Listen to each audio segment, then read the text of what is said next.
بسم اللہ الرحمن الرحیم۔ ان افراد میں سے جنہوں نے امام زمان علیہ السلام سے ملاقات کی ہے ان میں سے ایک مرد کاشانی ہے۔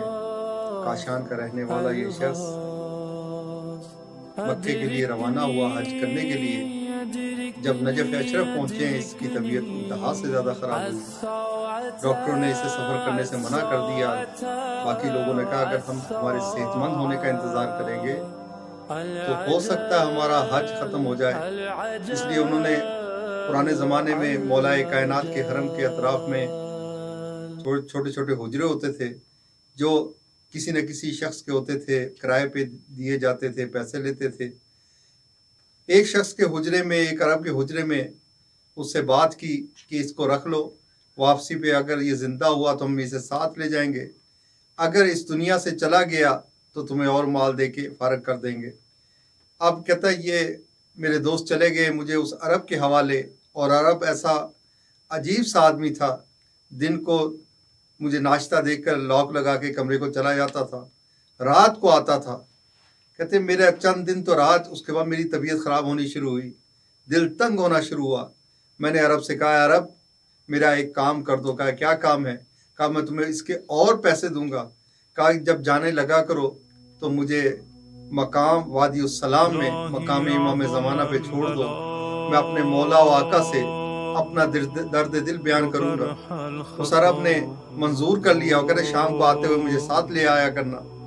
کہتے مجھے لا کر وہ مقام، کہتے جب میں صحیح تھا اس مقام پر آیا تھا، امام زمانہ کے نام کا مقام تھا، مایا وادی السلام کے اندر مجھے پیٹھ پہ لاد کر، کیونکہ میں حرکت بھی نہیں کر سکتا تھا، اس جگہ پہ لا کے لٹا دیا۔ میں لیٹے اس کے بعد اس عرب کی عبا گندی ہوئی، اس نے دھو کے درخت پہ لٹکا دی کہ اے شخص اس عبا پہ غور کرتے رہنا، دھیان رکھنا کوئی لے نہ جائے۔ خود چلا گیا وہ عرب، میرا دماغ سوچوں میں چلا گیا، اس مقام کو مقام امام زمانہ کیوں کہتے ہیں؟ آیا یہاں پہ کسی نے امام زمانہ سے ملاقات کی ہے یا امام زمانہ یہاں پہ تشریف لائیں؟ کہا انہی سوچوں میں تھا، میں نے دیکھا ایک شخص مقام کے دروازے سے اندر داخل ہوا، 33 سال کا نوجوان، حسین و جمیل، چہرہ چودھری کے چاند کی طرح چمک رہا تھا۔ مقام کے اندر گئے، پھر میرے قریب آ کے مجھے سلام کیا، عربی میں میرا حال پوچھا۔ کہتے میں نے کہا آقا میں عربی نہیں جانتا۔ کہتے کیوں؟ کہتے میں فارس کا رہنے والا ہوں، کاشان کا۔ ارے اس عرب نے مجھ سے کاشانی اور فارسی زبان میں، وہ بھی ہمارے دیہاتی زبان میں مجھ سے باتیں کرنی شروع کر دی۔ اتنے عرصے کے بعد ایک شخص ملا، میں نے اس سے حال دل بیان کرنا شروع کر دیا۔ کہا کیا ہوا؟ کہا کہ بیمار ہو چکا ہوں۔ کہا انشاءاللہ پروردگار شفا دے گا۔ کہا کہ حج پہ نہیں جا سکا؟ کہا اس سال تو نہیں، اگلے سال جاؤ گے، اور باتیں شروع کر دی۔ کہ میرے دل کا غم زائل ہونا شروع ہوا، ایک ہمدم و مونس ملا۔ اتنے میں وہ عرب اٹھ کے جانے لگا۔ میں کیا اے حضرت تھوڑی دیر اور بیٹھ جاؤ، اتنا شیرین بیان، اتنی خوبصورت آواز۔ کہتے میں سب غم بھول گیا، اور عرب ایک مرتبہ پھر بیٹھ گئے میرے ساتھ، پھر باتیں شروع کر دی۔ تھوڑی دیر بعد اٹھے، میں کہا حضور تھوڑی دیر اور بیٹھ جاؤ۔ کہا کیسے بیٹھ سکتا ہوں، دنیا میں کتنے لوگ ہیں جو مجھے آواز دے کے اور مجھے بلاتے ہیں، مجھے ان کی مدد کے لیے بھی جانا ہے۔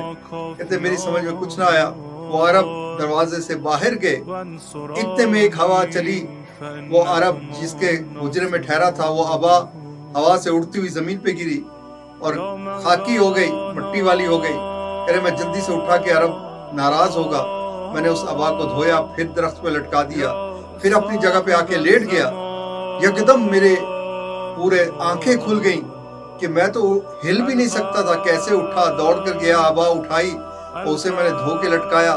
کہیں ایسا تو نہیں جو آنے والا شخص تھا جس نے کہا انشاءاللہ پروردگار تمہیں شفا دے گا، امام زمانہ علیہ السلام تو نہیں تھے؟ میں سمجھ گیا میرے آقا و مولا نے مجھے شفا دی ہے، اسی شفا کی بدولت آج میں صحیح و سالم ہوں۔ پروردگار سے دعا ہے پروردگار جو بیمار ہیں ان تمام کو صحت عاجلہ اور شفا کاملہ عطا فرما۔ پروردگار یا امام زمانہ جیسے آپ نے مرد کاشانی کو شفا دی، اسی طرح تمام مریضوں کو شفا کاملہ عطا فرما۔ السلام علیکم ورحمۃ اللہ وبرکاتہ۔